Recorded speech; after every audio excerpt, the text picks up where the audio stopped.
মিডিয়াতে কাজ করেই বাংলো, কোটি টাকার গাড়ি বাড়ি আমার আসলে কিছুই নাই। মিডিয়াতে কাজ করলে আসলে টাকা কামানো যায়, ইটস ভেরি ট্রু।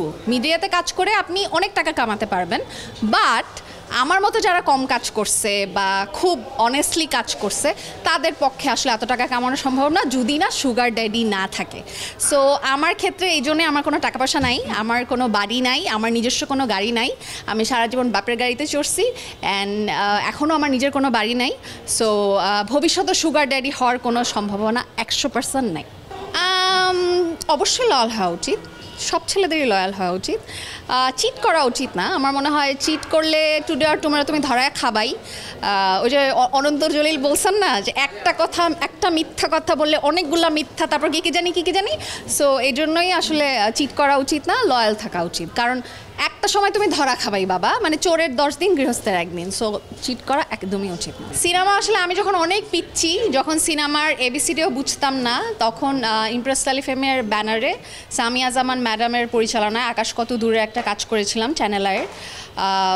ওইটা করার পর আসলে আনফর্চুনেটলি আমার কোনো মুভিতে কাজ করা হয়নি। এখন যেহেতু অন্তরা নামটা খুবই জনপ্রিয় এবং এখন আমার অনেক দর্শক চাহিদা, মাশাল্লাহ। সো আমি চাই যে এই চাহিদাটা থাকতে থাকতে যদি কোনো ভালো প্রডিউসার বা ভালো কোনো পরিচালক মনে করেন যে এই ফেমটা কাজে লাগানো যাবে বা আমার ওই যোগ্যতা আছে মুভি করার, তাহলে অবশ্যই মুভিতে দেখা যাবে।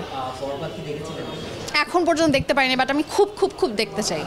আমি ঈদের প্রত্যেকটা মুভি দেখতে চাই, মানে আমার ফ্রেন্ডরা সব মিলে প্ল্যান হচ্ছে, ইনশাল্লাহ খুব শীঘ্রই দেখব। আপু আপনাদের তো অনেক বড় একটা ফ্যান বেস আছে, সেটা হলো ব্যাচেলর পয়েন্ট সিজন 5 কবে আসতেছে এবং কি ধারণা, মানে কি ক্যাটাগরিতে আপনাদের দর্শক দেখতে পারবে বা নতুন কিভাবে দেখবে? এইটা তো সারপ্রাইজ। শুভর ব্যাপারেও আমাকে অনেক মানুষ জিজ্ঞাসা করেছে এখন পর্যন্ত যে শুভ ভাই তো দেশের বাইরে, শুভ ভাইয়ের কি হবে, এবং অন্তরা যদি থাকে তাহলে শুভ ভাইয়ের তখন কি হবে যদি অন্তরা যেহেতু আছে। তো এটা আসলে অমি ভাই একটা সারপ্রাইজ রেখেছেন, এটা বলার আমার কোনো রাইট নাই, বাট শুভ ইনশাল্লাহ আছে অ্যান্ড খুব ইন্টারেস্টিংলি ওইটা পোট্রে করার প্ল্যান চলছে। আর ব্যাচেলার পয়েন্ট অলরেডি শুটিং শুরু হয়ে গেছে, আমি জানি না এটা বলা ঠিক হচ্ছে নাকি। শুটিং শুরু হয়ে গেছে, আমি এখনও স্টার্ট করিনি, অলরেডি ওরা অনেক দিন কাজ করেছে অ্যান্ড সামনেই খুব শীঘ্রই আমি শুটিং জয়েন করবো, ব্যাচেলার পয়েন্ট জয়েন করবো।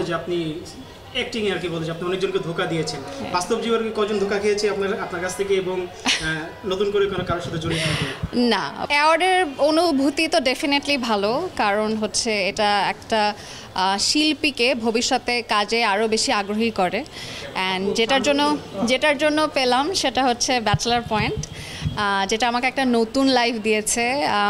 আমার যিনি ডিরেক্টর কাজল আরিফিন অমি, তার কাছে আমি অলওয়েজ গ্রেটফুল যে আমার একদমই নাম কেউ চেনে না, সবাই অন্তরা নামেই চিনে। আর এখানে যেহেতু রান্নার একটা প্রতিযোগিতা হচ্ছে, সব নারীদেরকেও এনকারেজ করা হচ্ছে, সো এরকম একটা প্রোগ্রামের বা একটা পার্ট হতে পেরেও খুব ভালো লাগছে।